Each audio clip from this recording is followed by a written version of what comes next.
Over. Main problem.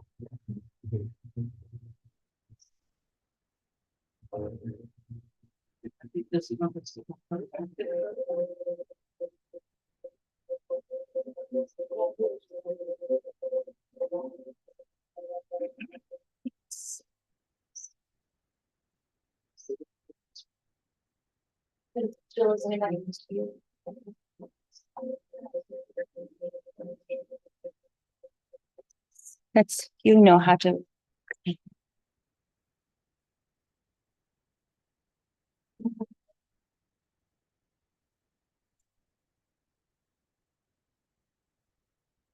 That'll be good. Thank you all so much for joining us tonight. I'm Elizabeth. I live here in Austin, and I'm so happy to welcome Khenchen Rinpoche and for all of you to be here. Khenchen, I just wanted to tell you guys a little bit about Khenchen. He was the first Tibetan to come to the US in the 80s from our lineage, from the Jukun Kagyu lineage. He started all the centers here in America. I mean, that's why I met my guru, Chupa Rinchen Dorje, who hopefully some of you will meet soon next month.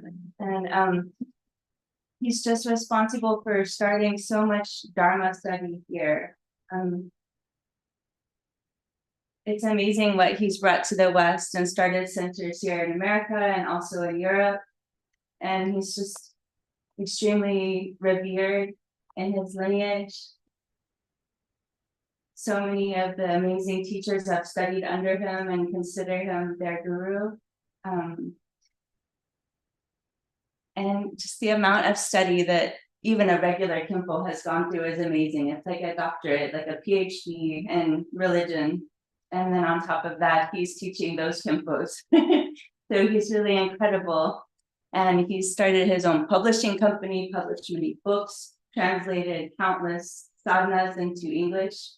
And just an honor to learn from him. Thank you. Thank you. Thank you. Thank you, Yoga. So yeah. Thank you, everybody, for coming.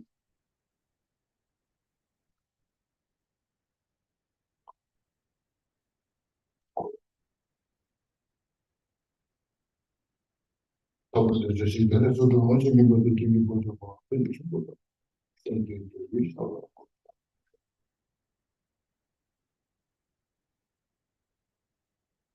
Quand这些这些年的状况，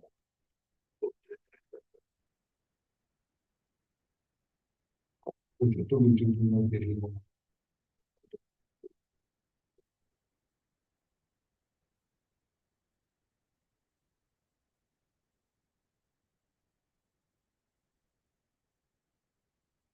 我感觉跟中国的跟这个我的，我要我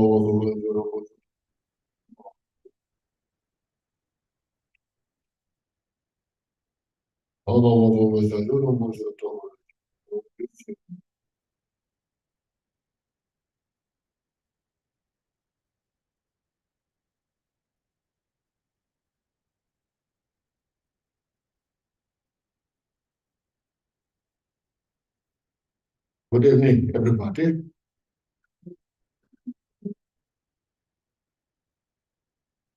Very happy to be here.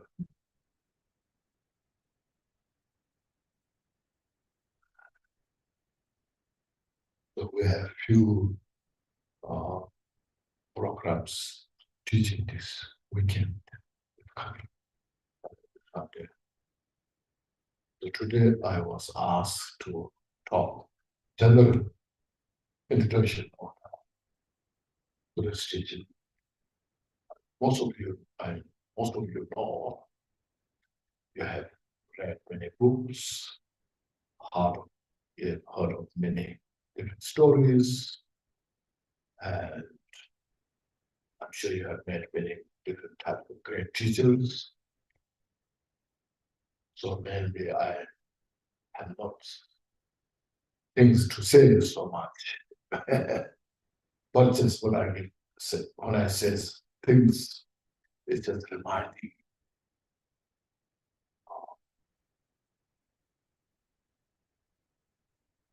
So Buddhist teaching sometimes we call Buddhism. I'm not sure it's quite right. Buddhism, like Buddha created something by himself.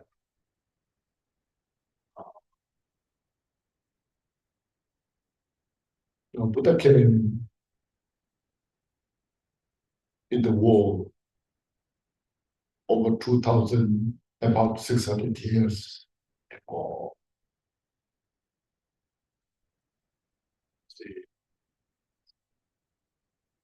The teaching that what we study is basically teachings about the causality. Can you hear? It's okay? So it is all teaching the causality, cause and effect, or cause and result. What is happening that we're experiencing, that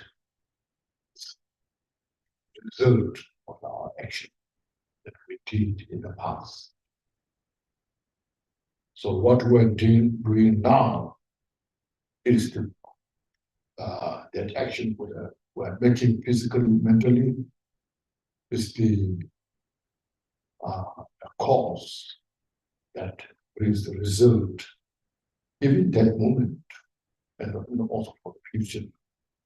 Like say, today's action we do for tomorrow. We're preparing things for tomorrow, next week, next month, or next year, or some many years. So causality is very complex subject. It's mentally how you investigate, how you plan. And then they are called causes and conditions. There's a cause and there's a condition. Through that cause and condition, then it manifests the result.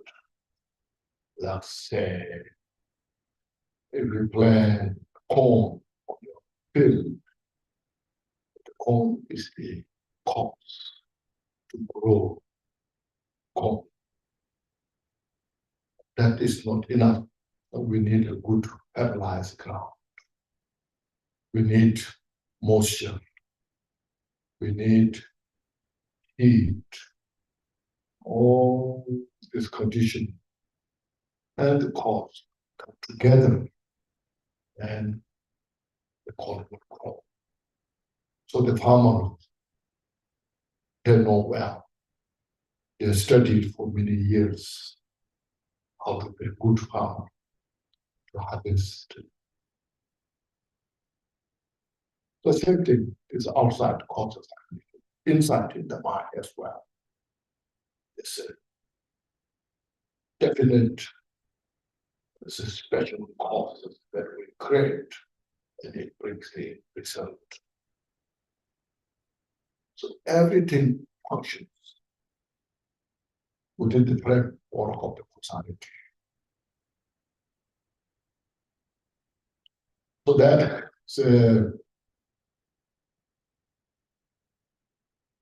when Buddha was born, we don't call him that time Buddha. I'm sure you know that time he was called Siddhartha. His father was called Shuddhodana, very successful man, a powerful, successful man in the Himalayan range. And so Siddhartha was the only son that he has. So he has very high expectation to his son that he will do job well to carry on his message or his what he was doing. And started when he was born, and at a young age, he was very gifted child. And then he got excellent opportunity to study all the education system that existed at that time. Not only that, he also met many different teachers, gurus, studied with. As a prince, he was also has big responsibility. So his father, as a successful man, provided him all that what he needs. Beautiful place mentioned to where he stays. And then he married to a beautiful woman. So he stayed in the kingdom until he was 49. So during those times, occasionally he visits the country.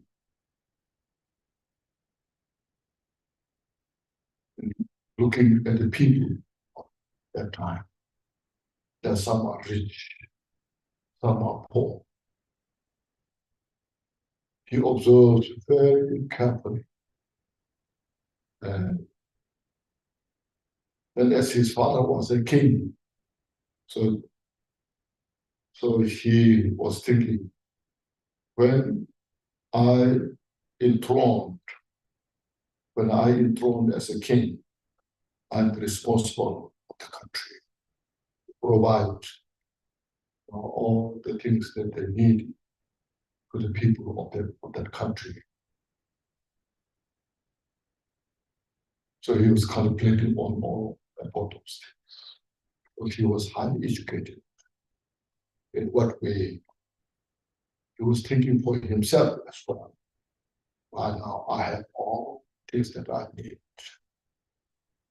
Beautiful palace, mansion. All this, the people who are supporting him, that's what he needs.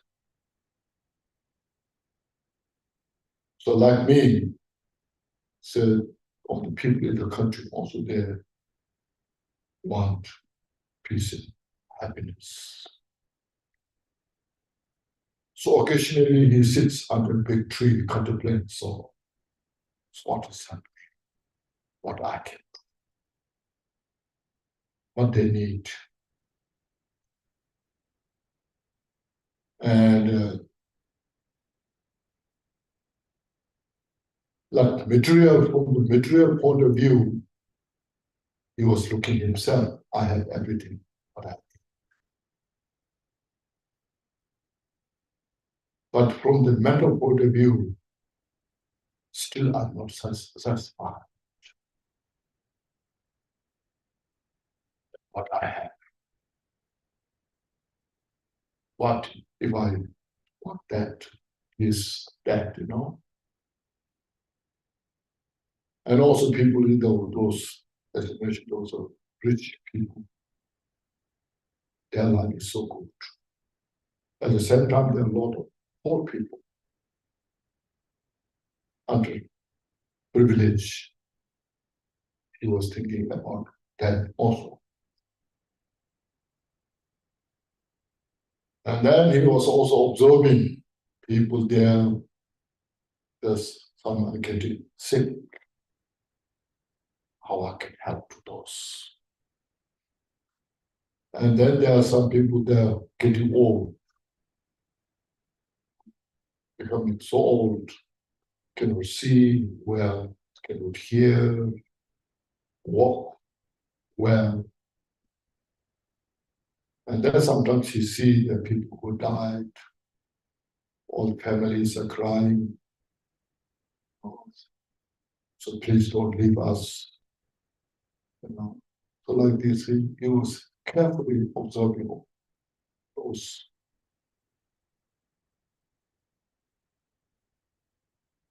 So this is how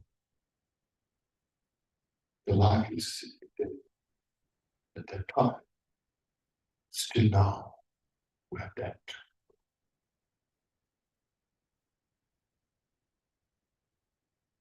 So then he was contemplating more and more, taking more responsibility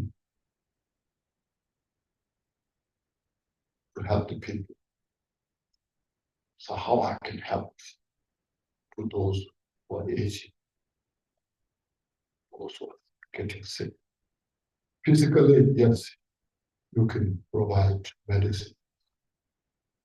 But then after that, when his mind is depressed, stressed, how I can help.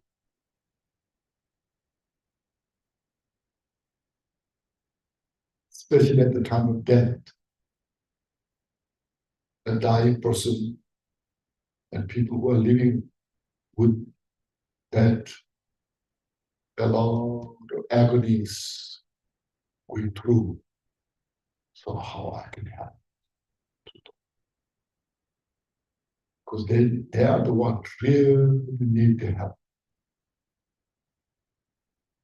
most. When you're hungry, yes, you can give some food. It's okay. But when you mentally go through a lot of trauma, that's what we should do. A lot of that he was contemplating, thinking about those. A lot of the questions are not asked. So he could not attach to his life. It's not good, not enough. So I had the best life. And the rest I saw that is being very selfish myself. Using the resource of the country for my own benefit. It's not right. I have to help more for others. So materially is good, you need, but not the ultimate solution. So having all those questions unanswered. So now, as I mentioned, he met many different teachers. Some there teach we should have a particular this way of giving some.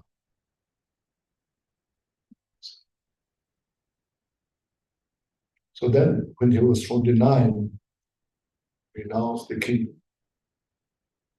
He was investigating so much, analyzing how to help for himself. I myself need to also feel this because when I get old, like there's some people who are getting old. When there's some people that are dying, when I die, I also need myself to free from this all confusion. So then, to get all the answer, it's just, you have heard what you have read, renounce the kingdom for good, release all the attachment. It was painful. a beautiful wife, a child, such a luxurious, place, has everything, and leaving behind so easy. But he is strong enough, have enough courage to help all the country of the kingdom. And as you know, he went to from such a luxurious life to such a happy life, pathetic life. Then he was meditating, drinking wine is inside, no food, no clothes. I'm sure you have seen sometimes a skeleton that's bone and skin. For 6 years he went through that and achieved a very high samadhi meditative state. Equipoise, called equipoise, all pervasive equipoise state. Still, it was not a solution.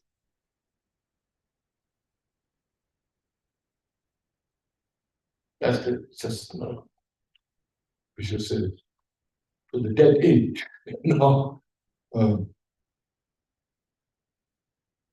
what? So then he released that state. Still, my questions are not answered. This is not the real solution. So there he started eating, drink, but with the middle way, because too much doesn't help. Too little is not the answer. The middle way means you just appreciate what you have. You're content with what you have. Rejoice. But still, my questions are not answered. So then you see, he is the mind. Oh, he realizes it's the mind. Mind is the foundation that we all have. Everybody has. It's very complicated. Sometimes you're happy, sometimes you're not happy. Sometimes you relax, sometimes you are irritated. You cannot trust yourself. You attach to yourself the best way. You're trying your best way to serve yourself. How I look, what I want. Still, you got everything what you want, still you are not happy. There's a fear. And what if that happens? Oh, it's not a religious thing. Reality, actually.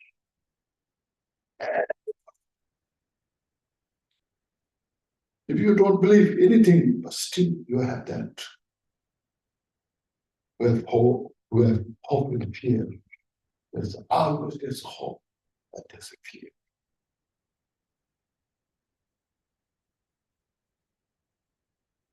Mind within us is so ambiguous. It's here, it's not there. There's no color to see. There's no some material things to touch.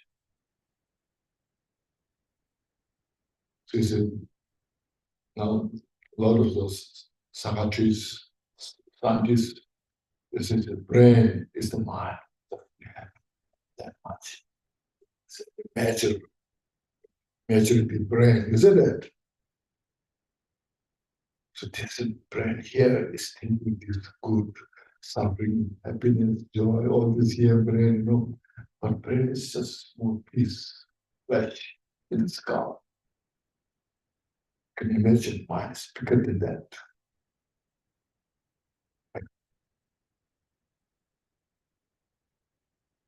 Even like say anger. So many different states for anger.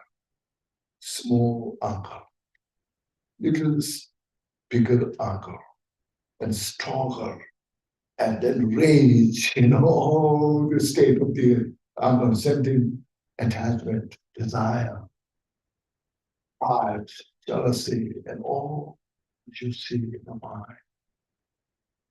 We have to very difficult to comprehend.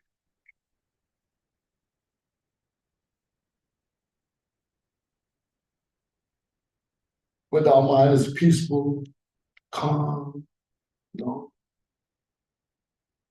then you feel everything's good. Nobody can irritate you because your mind is so peaceful. Just say, okay, I can handle that. When the mind goes to the wrong place, even everything goes well, you're not happy. So what happened? Oh, you realize it's the mind that I have to handle. I have to understand this. It's within me.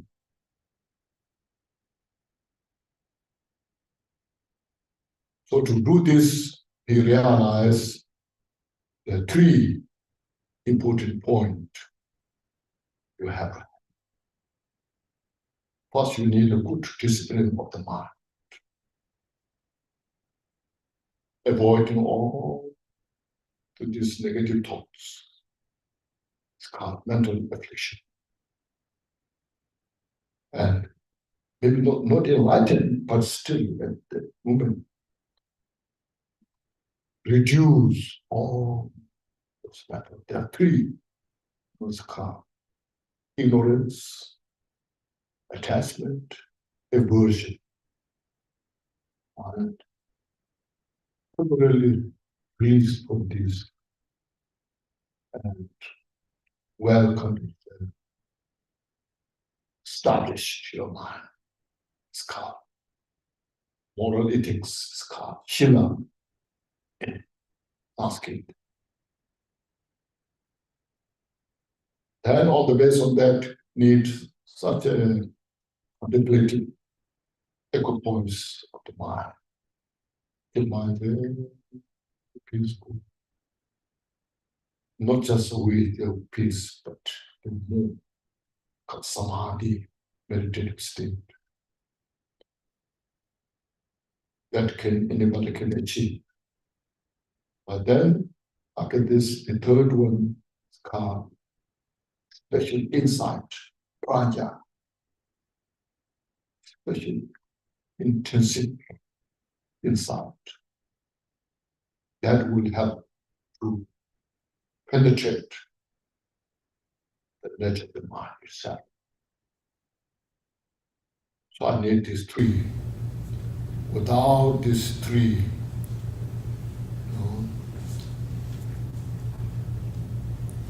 I cannot successful to free from all this confusion, this suffering. So with that kind of final is that he understood and he realized that I need this. So then I'm sure you have been to Bodh Gaya, where Buddha enlightened. So he proceeded to Bodh Gaya, and then he contemplated there. And because of his own conviction, so until I reveal all this hidden subject, I will sit here. Even my body goes into pieces.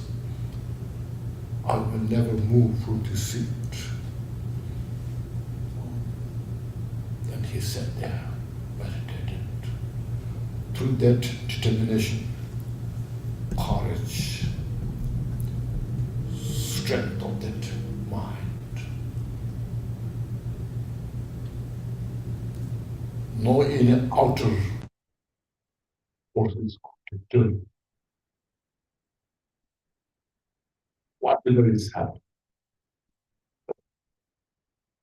So through that unflinching devotion to his, that what he understood,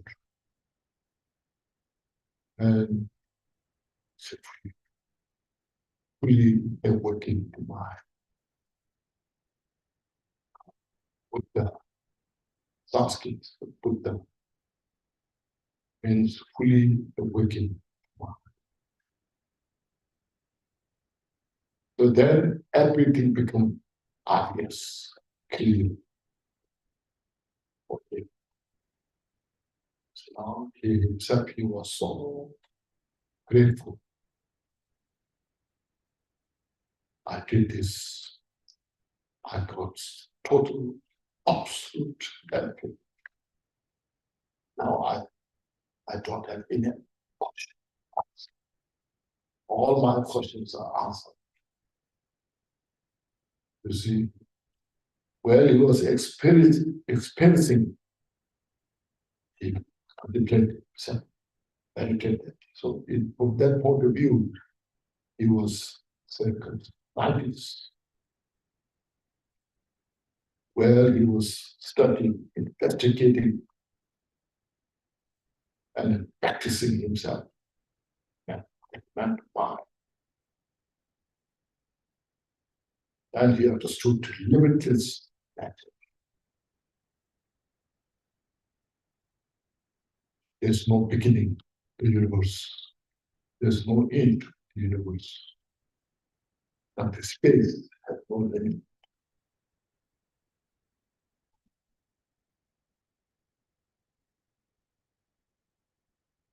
So he achieved the fearlessness. There's no fear proclaiming that I'm invited. I know everything. If there's no one can come and say you are not invited. There's no one can come and say you don't know this. There's no one can come and say you are not free from this. So he achieved that kind of state of fearlessness, wisdom, and compassion. So then he looked at all the sentient beings. He understood, realized the suffering of every individual, the cause of totally. So his compassion becomes so.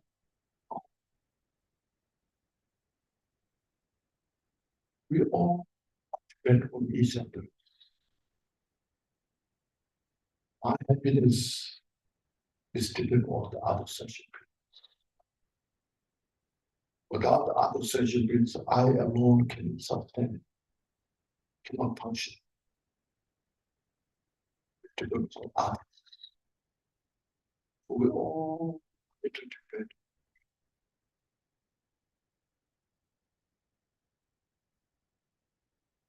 Like say, you have a bowl of breakfast, porridge. To do that, it depends on many other people. The farmer, the agent, the supermarket. There's a lot of contributions come together, and I got this here, the bowl.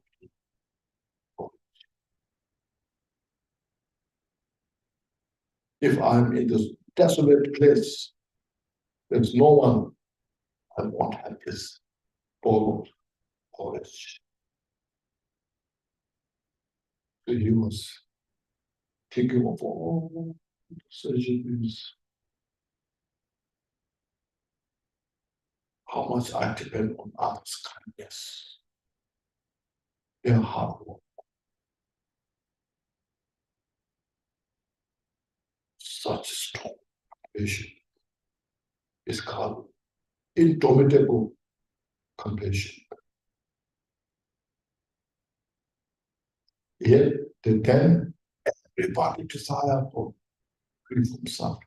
There's no one who likes to suffer. Not only human beings, even the animals small insect, mosquito. Everyone is happy. There's no one who doesn't appreciate peace and happiness. Oh, what peace and happiness. That's the universal. Doesn't matter what they believe, their lifestyle is. If there are some individuals so disruptive,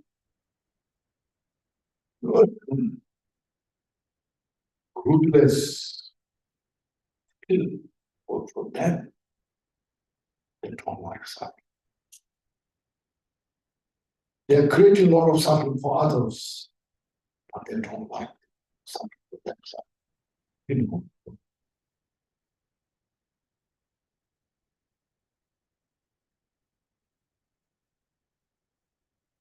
So that when he enlightened at that moment, that time he was 35. He was 35 years old. So then became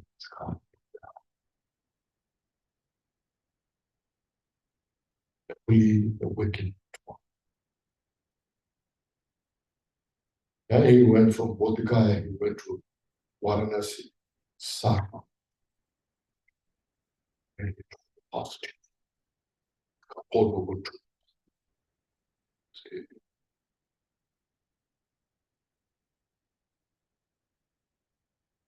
We don't like suffering, but we have to understand what suffering is about.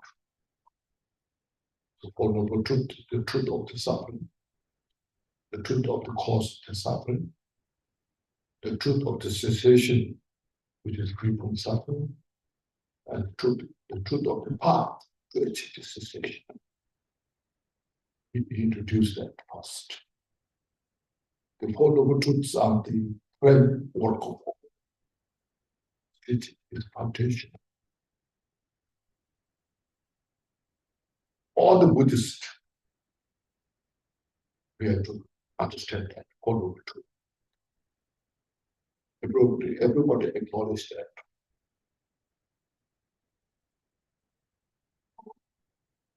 So that's the scene.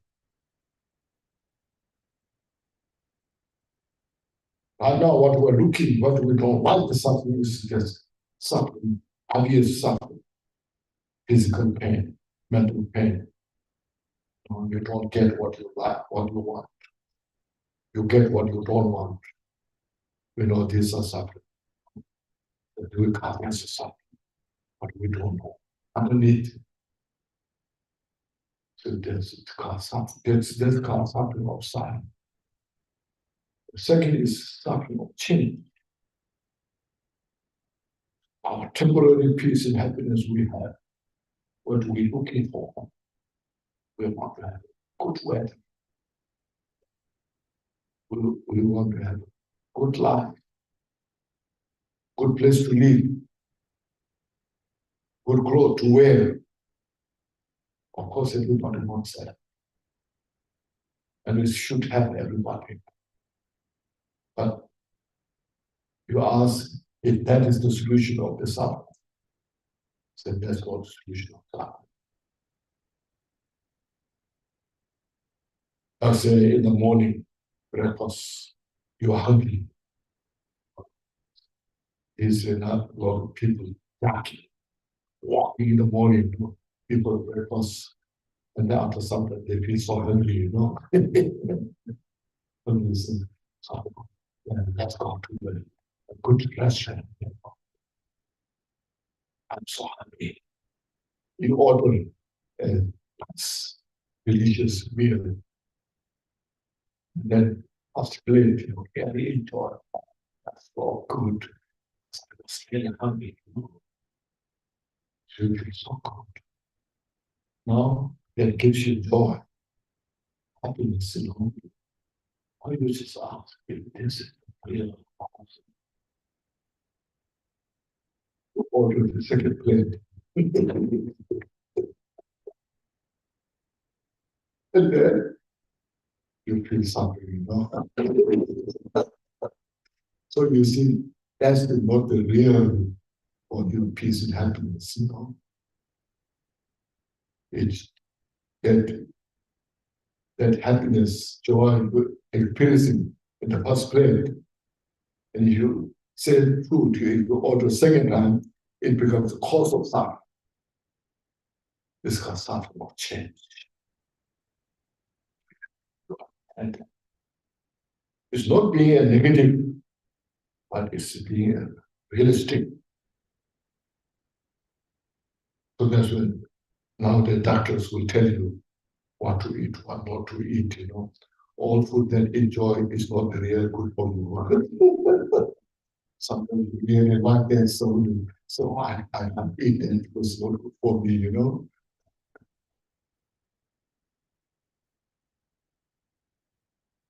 So this is second type of the stuff of change. This some who has diabetes, you know, some delicious cake. Oh, I can't eat this cake, you know. You certify that what you like, you know, what you're so attached to. You know that's not good for you. And so that's we were the war in this in Buddhist called samsara. Everywhere you go, there's the ignorance of the everybody. Want to be famous, rich, but you become famous, and then there are other people who criticize you, and you are not happy, you know. You don't know how. When nobody knows you, you're very peaceful, you know. Nobody will say you're good or bad. You're so wonderful, peaceful. When you become well known, then there are no other people who will criticize you. You are not happy, you know. Then you have to protect it. You aggressively have to protect yourself, you know. Oh, look at this. You know better than I these things. Then the third type of suffering is the suffering of condition. As long as we have this our body, our aggregates, body, feeling, perception, formation, consciousness, but aggregates of skandha.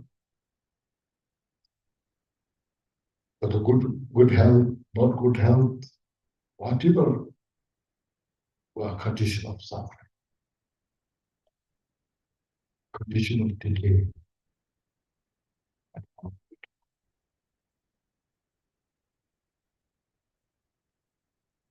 So these are, there are a lot more explanations.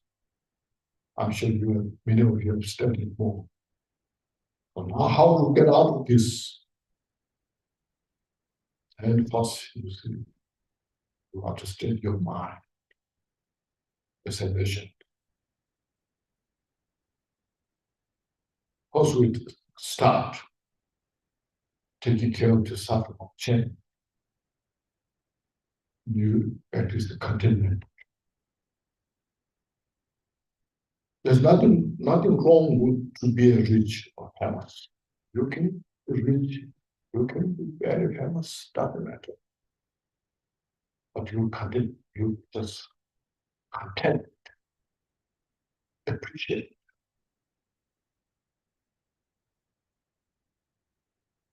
I have this, what I have. I'm so appreciative. I rejoice. When you have the contentment, you feel you are really rich. The contentment itself, uh, wealth, wealth of the contentment.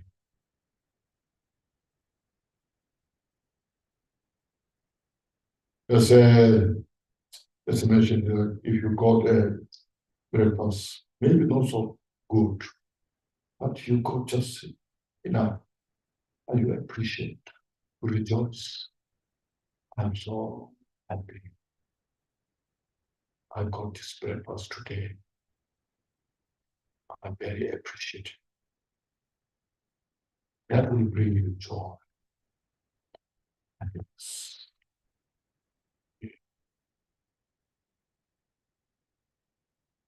So like that, once we start that, then you look at everything is impermanent, changing. It's not a Buddhist belief, it's not a Buddhism. Changing every moment. Look at your mind. Especially now to look at all the media, the internet. It's a changing.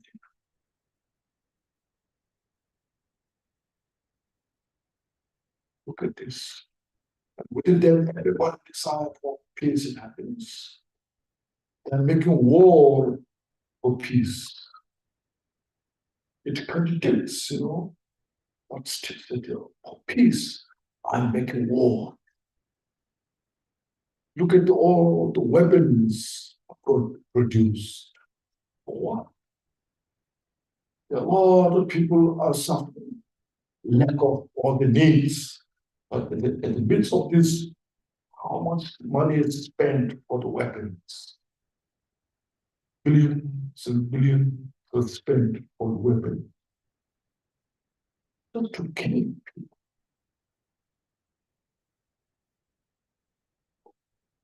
Doesn't make sense. No wisdom. Look at this, you see. If those all, that which all the spend for the weapons, if you use for the people, it's a good place to live. Everybody, how beautiful it will be, how peaceful it will be.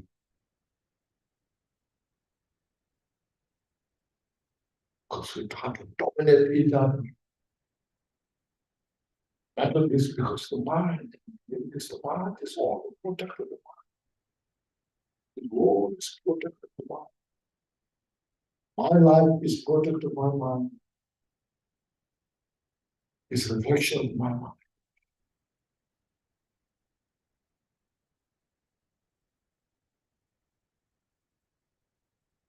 Let's just reflect on this. We need such a strong, in the society to send the kind of message. It's not a religious belief. It's reality message.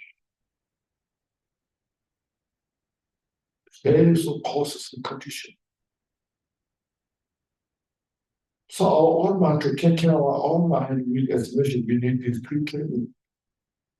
Moral ethics, mind, when mind goes out, my suffering that I am experiencing is protected by my aged mind. Go around and then collect all the kind of, garbage that I suffer. Yes.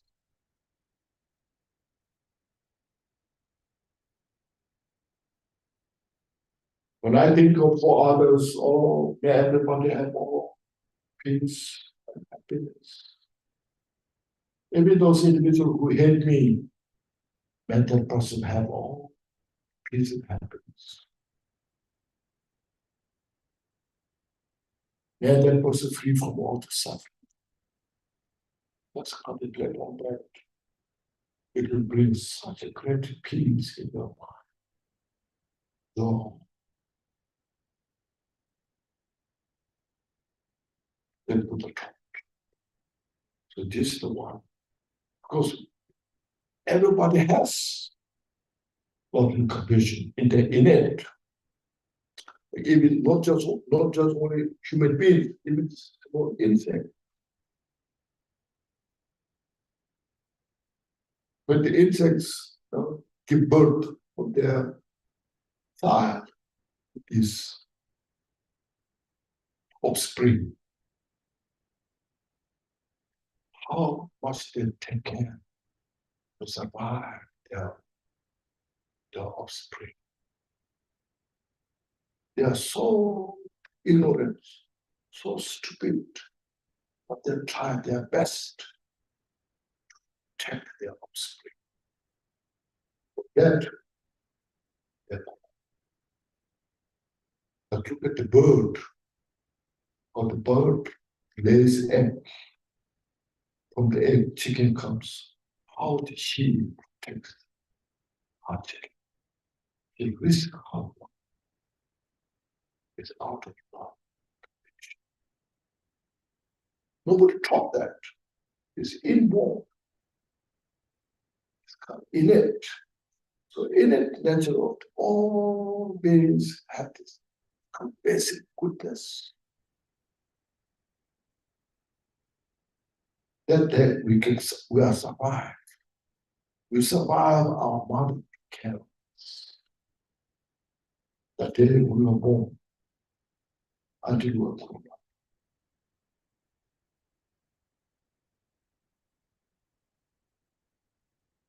In the Buddhist prayers, sometimes we say, all mothers should be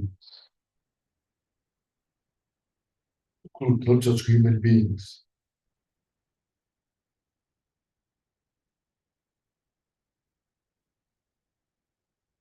So when you could meditate this way, practice this way, then slowly, we can achieve the possible. Yeah. That's our capital. We capitalize from there and expand from our family, then expand to all others.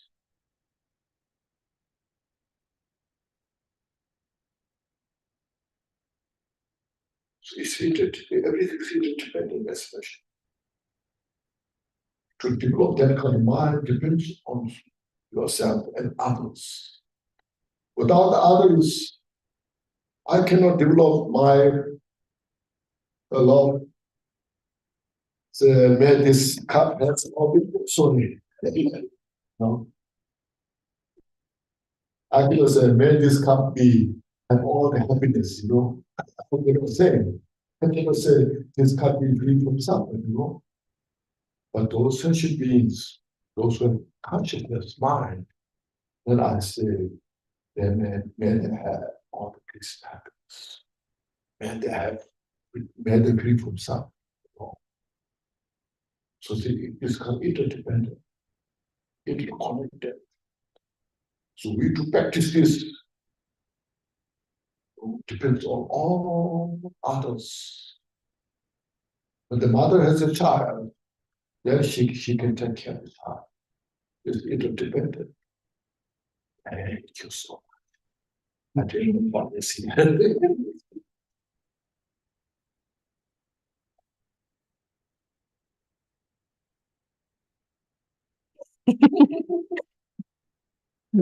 Permanent, okay? So what if there's a drop there, gone, you know?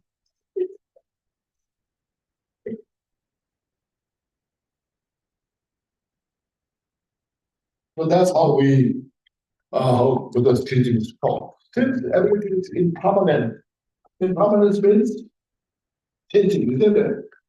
And changing is everything is momentary energy.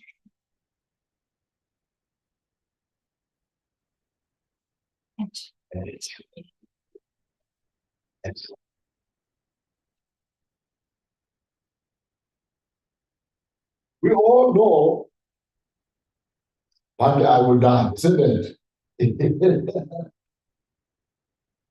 But we don't know when. See? But we plan to stay for a long time. I know I will die one day, but I plan now. that I would die tonight. I thought that I'd die tomorrow.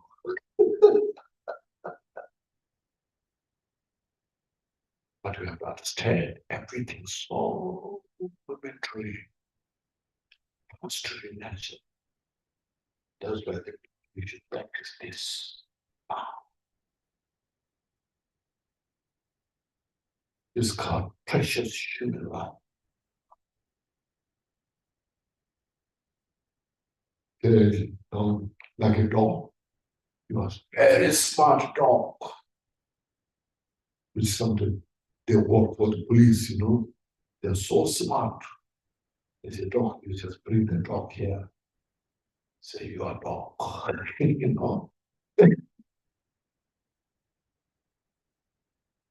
We should practice love and compassion. The other dog has no idea what you're talking about. You should try to free from suffering, you know. Then don't think don't understand that. Do you? You can say that. You see. So we human beings who has human life have that ability, capacity to capture this kind of message.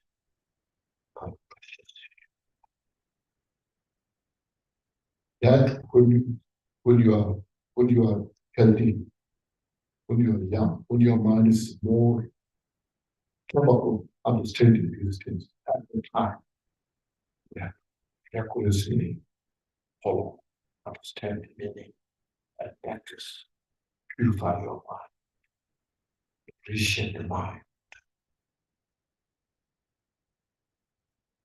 And your mind, instead of becomes a foundation of suffering, make your mind a foundation of peace and happiness.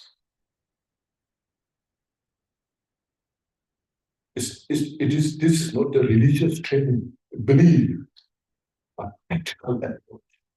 It is empirical.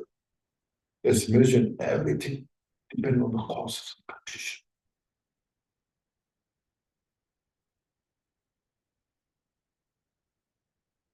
Now the scientists, the Einsteins, you know, there's his theory of quantum physics. All this world is when he investigated dust particles, they understood everything's emptiness. Even the hard rock, the rocky mountains, the nature is emptiness. But right now, I don't perceive that. I don't perceive it's empty. It's hard rock. But when you have this three training, moral ethics, Shiva, Samadhi, when the mind is so calm, equipoise, and then kindle the intrinsic wisdom, awareness, then you can catch it. So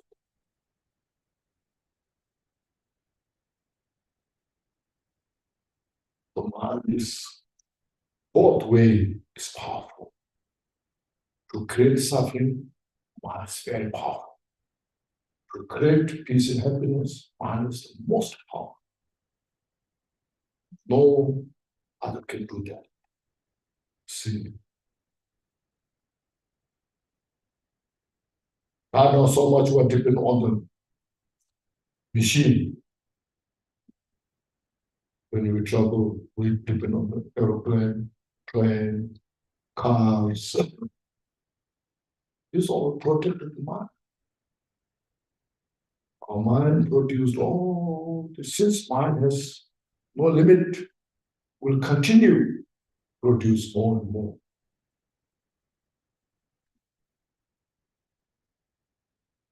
So having understood those, so bring back your mind to yourself. Meditate, practice sentence, you breathe in, breathe in all the blessings, goodness of the world into you and transform your mind. All the negative thoughts of the mind dissolve into emptiness. And all your good feeling of love and compassion, you breathe out to all others. May everybody receive my love and compassion. May they free from all the suffering. May they achieve peace and happiness.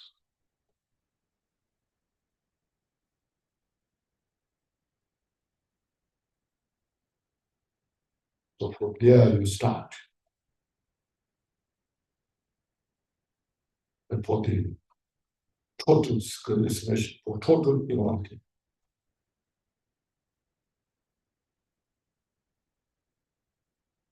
So samsara is within us, and nirvana is within us. Depends how we understand, how we handle.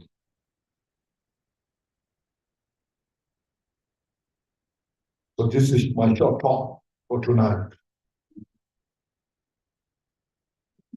If you have any questions, please. You can ask any question here you have. And you said that you should purify and practice hard when you're young. What about when you're old? What do we do if we're older or very old? That's difficult, you see. You can understand very easily. When you are sick, you cannot contemplate, That's what happening. When you are sick, then you are just overpower your emotion with the pain. No, it's impermanent, but you cannot contemplate. This is well. So it's a long. My training is not like a machine. Machine nowadays you could push the button, just light comes in there, off the light, on the light, the light, So easy. You push the button, door opens. As you know, still you don't have to open. You push the button, the door opens when you're there, Mine is different. Mine is not a material, not a matter. It's consciousness. It is its own that we have to train by yourself for your own benefit. As mentioned right now, loving kindness, you say, oh, I understood that. That makes sense, really. I want that, It's very good. But then when condition next comes along there, and then the anger, the hatred, the attachment, that's pop up and take over you. So that you need to train ourselves. So first we need this conviction, understanding that it makes sense. There's no alternative. And you really rejoice. I'm so grateful. I did this. Because as you mentioned, I was in the country for many years. There are some people I met in the 80s who continued. So now they say, I'm so grateful.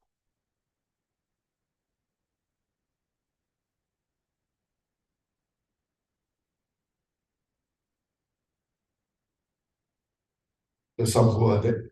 I said there are some people who are like in the 80s, So they're sometimes they like me, call me. oh, I'm so depressed, so my such friend died, or they are very sick, what we can do. And I told them, I wrote back, yes, since I came in the 80s, nowadays, many people that I met died. Some are very old, some are sick. So we just what we can do, we just can, I can say, yes, I can. Yes, I would pray for that much I can do. Pray. But it's individually to protect the responsibility. You live your life very peaceful, and you appreciate yourself, and you bring benefit to others.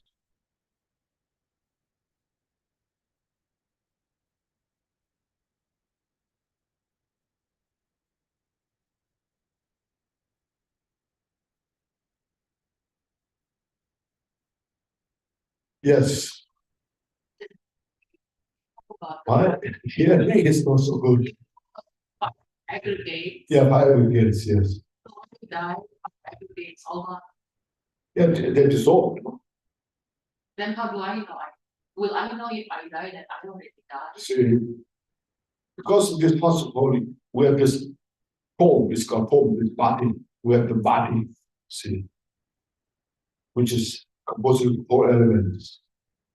The earth element, the bone, flesh, then we have the heat, called fire element, then we have the air element, breathing, and we have a water element, those. So the 4 elements, then it's a space also 5 elements or 4 elements. We have this body we have. And with this, we are feeling, you see, when I see things, because of this body, we have 5 senses. We see from the eye, we see from the ear, we can hear the sound, from the nose, we can smell, and then from the tongue organ, we can taste, and then from the body, touch or feeling. So because of this, then when you contact with these objects, what you hear, what you see, what you smell, what you taste, what you touch, and there's feeling good or not. I like, I don't like, I feel good. All this, so beautiful, not beautiful, ugly, all these things, good sound, not good sound. But the form, body, feeling, perceptions, you perceive things that are good, not good, big, small, you perceive things, And then formations, mental, is called mental formation. A lot of mental activities in the mind, creating all different causes. And then they come to the consciousness. Eye conscious, ear conscious, nose conscious, tongue conscious, mental conscious. So when you die, then this all dissolve into the mental conscious and leaves the body. The body becomes corpse, dead body.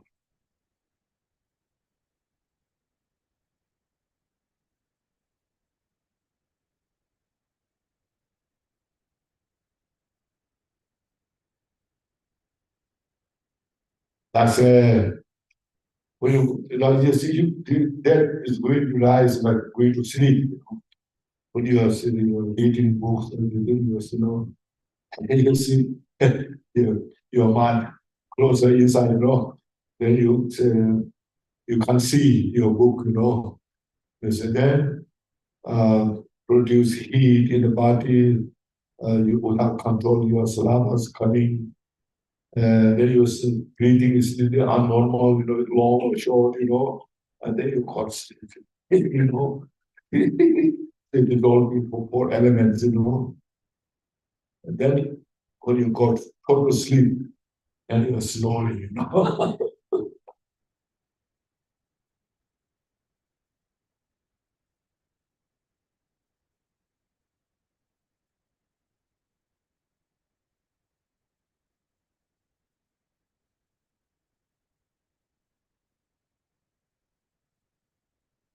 Yes, David.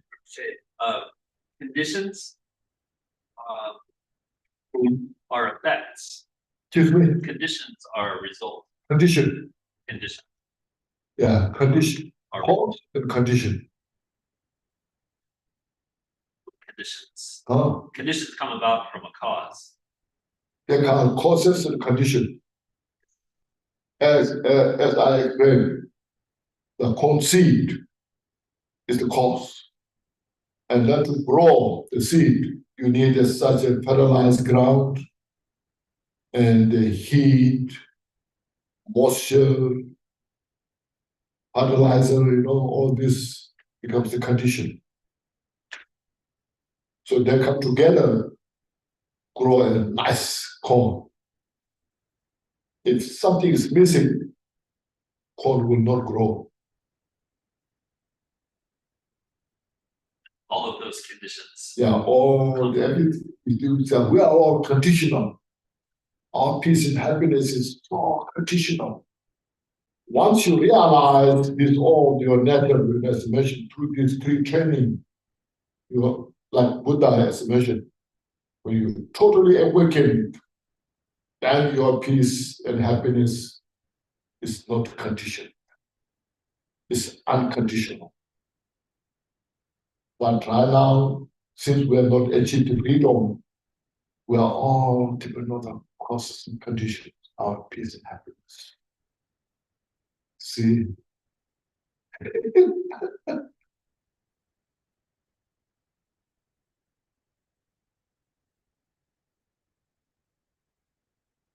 Yes. Khenchen, thank you so much for telling us about Buddhism and how it started with Gautama Yeah. Siddhartha. Yeah. Could you tell a little bit about Tibetan Buddhism and then what is Drikung and Kagyu? Like why Drikung is special? Maybe some people haven't even heard of it. First of all, maybe I forgot to mention. So Buddha taught, as I mentioned, over 2,000, about 600 years ago, in a small area of India and Nepal, you know, that you see, this is north side, northern India. But when I contemplate, when I was coming from India to here in the West, I was thinking, we all maybe so much different, you know. And here, when we think there, how we live there, and then we live in the West, so much different, you know. At it, there's nothing different.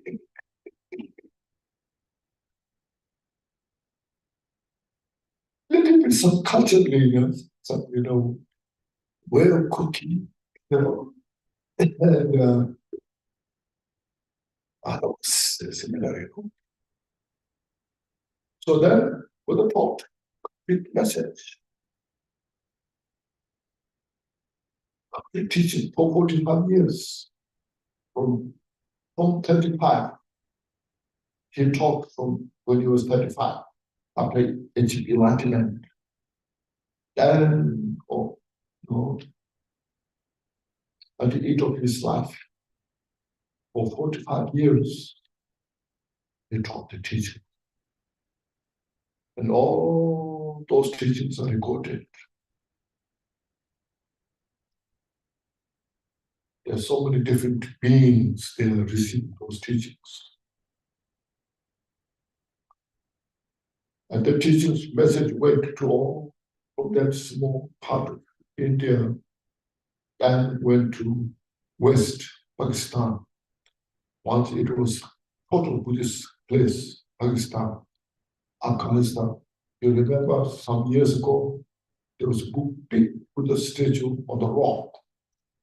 I'm sure you have heard of destroyed, Even went to Iran, there's area. To the east, went to, you see, Myanmar, Burma, Thailand, Cambodia, Laos, Indonesia, became so powerful for this country, maybe into Malaysia, all the way. And to the east, Tibet, Mongolia, China. And it went way that people sacrificed to receive teachings. Like, I'm sure you have heard of Marba, the Milarepa's teacher in the 10th century. That time in Buddhism was coming to Tibet. It came in the 8th, 7th, 8th century, 9th century.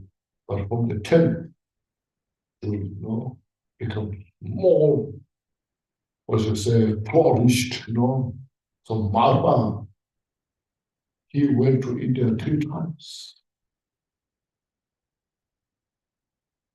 He voluntarily he went. He sacrificed his all peace and happiness. You see it from Himalaya on the top of the mountain, way down to India. You see India is so hot. At that time, you could imagine dense forest, a lot of tiger snakes in the forest. Sometimes he's mentioning, when I go through this old forest, when I hear this snakes sound, tigers, even my mind, I go very meditatively, but physically I tremble. It is so long, it's a day and night he walks. Even the birds, fly in the sky, and they also get tired. So I went through that and received all those teachings and brought back to Tibet.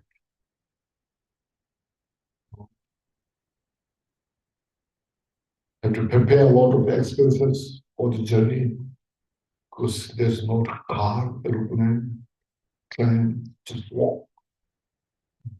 Day after day, month after month, and looking for those excellent teachers. So then he brought the teachings to Tibet, and he gave those teachings to many disciples. And from his disciples, Milarepa became the top. I'm sure you have read his life stories. Still so fresh, famous. His life stories are translated into, I heard maybe like over 30 different languages, effortlessly.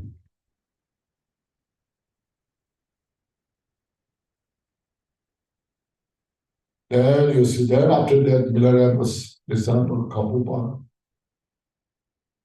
such a great and gifted scholar, meditator. He organized battle of, I should say battle, more, and then his village called Tapukagi. He gathered such great masters, including the past Karmapa. And then from him, as mentioned, Pamatuba was one of his students who he regarded him as same as me. This Pamatuba. And Pamatuba has so many disciples, thousands, and among them, Jigten Sungul, the founder of the Jogongkaj. He was the reincarnation of Nagarjuna, if you have heard.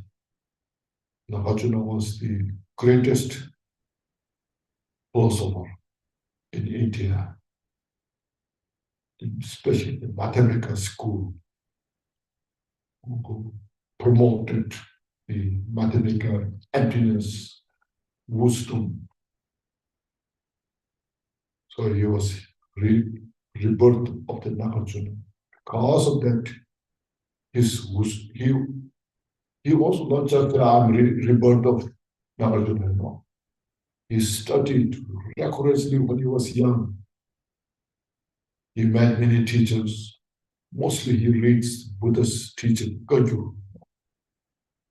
And then when he was 25, he met his teacher, the Pavadupa, the disciple of Kabupa. And from him, he received all the lineage teaching from Kadamba school and Milarepa teachings. And he also went to retreat for 7 years after receiving all those teachings. And when he was 35, he entered enlightenment. And then he, from his place where he's enlightened, he went to north, a place called Tukul. There he established his monastery. That's hundreds and thousands of his disciples together. So then the lineage come to Kukulpi. The teachings are same as what Kabupa taught. But he promoted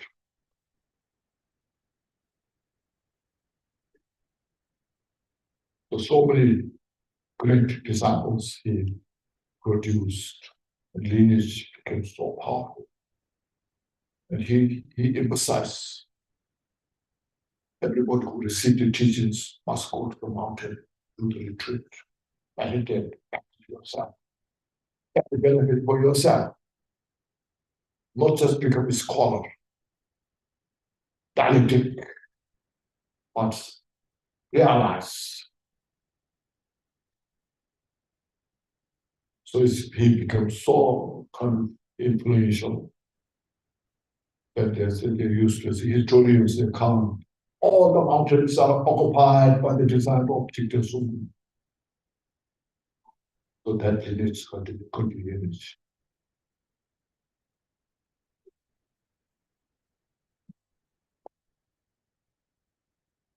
There are a lot of life stories that I translated. Elizabeth has some copies, if you're interested. Or there's the one you mentioned, publication, Bhajan publication. They have also copies. You can order from there.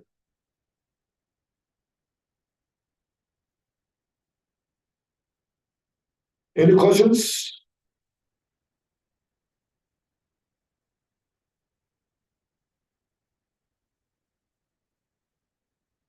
Yes. I have a question about the meditation practice. It's sometimes we're working on emptying ourselves.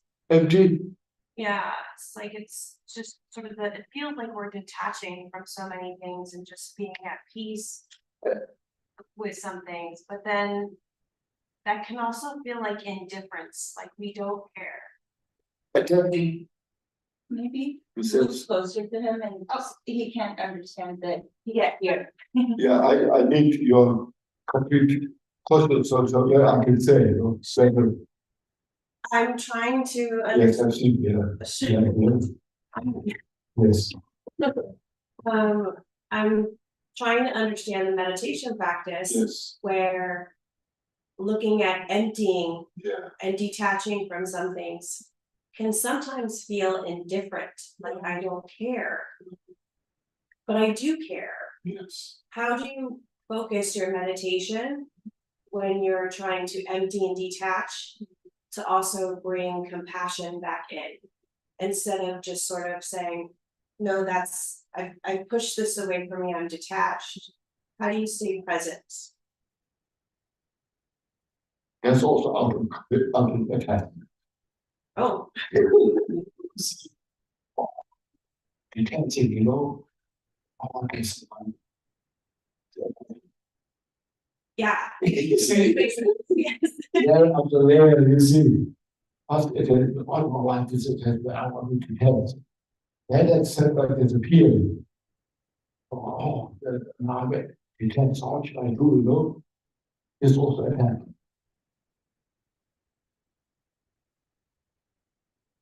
Okay.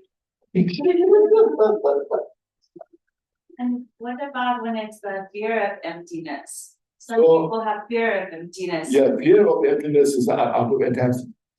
See, what is important is you see, when your mental delusions of this sort of attachment, aversion is taken care of, then your compassion is just there. See, when you detach from others, doesn't mean you don't care. Detach means, see, taking care of your own attachment, which is cause for your own suffering. So when you release that, you can take care more.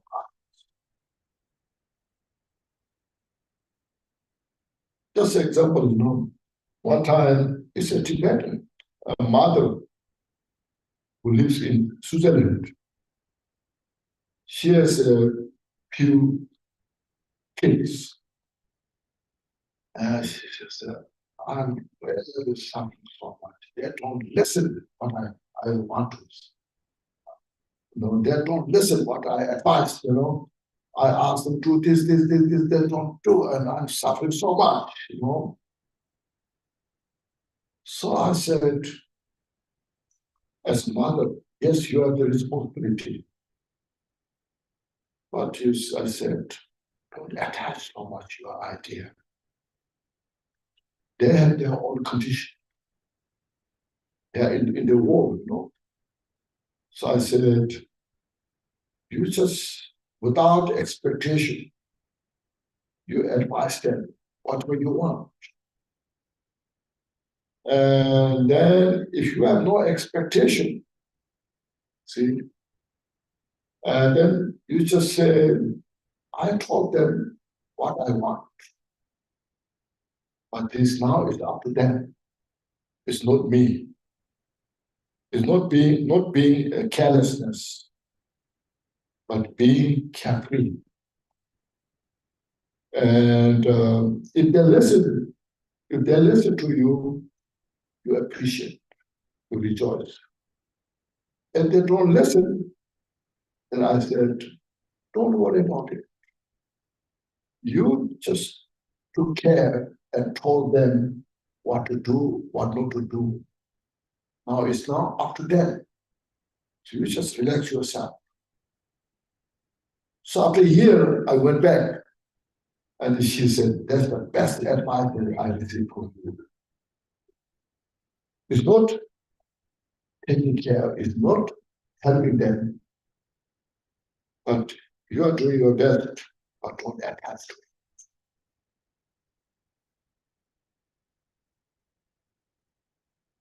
So don't fear anything. See, I listen to your, there's some fears. If I tell you, what should I do,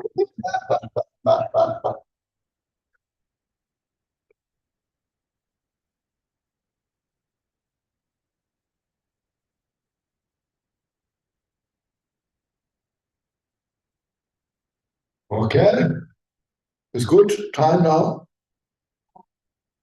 It's good too, because tomorrow we'll talk more about Yeah, loving kindness and compassion. practice those teachings in Bodhicitta, Bodhicitta as you saw, the enlightened attitude, enlightened mind, for ourselves, for others, how to help, then so we'll discuss more over those.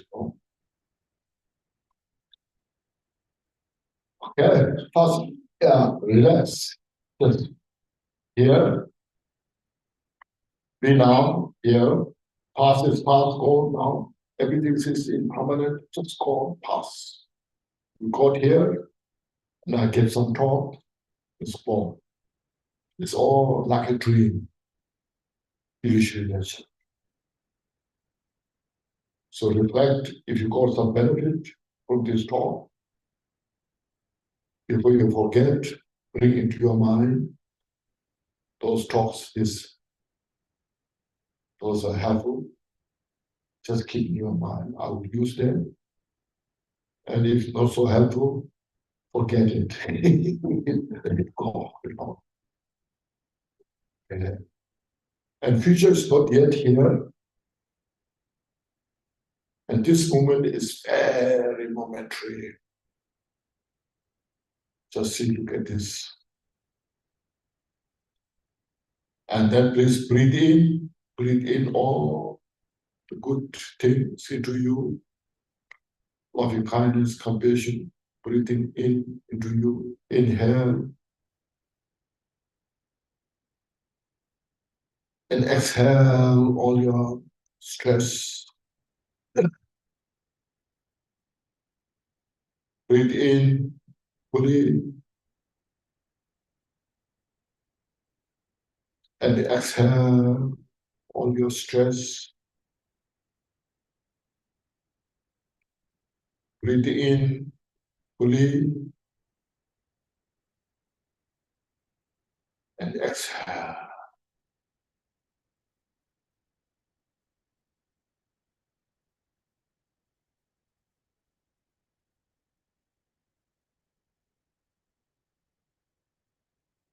Thank you, everybody.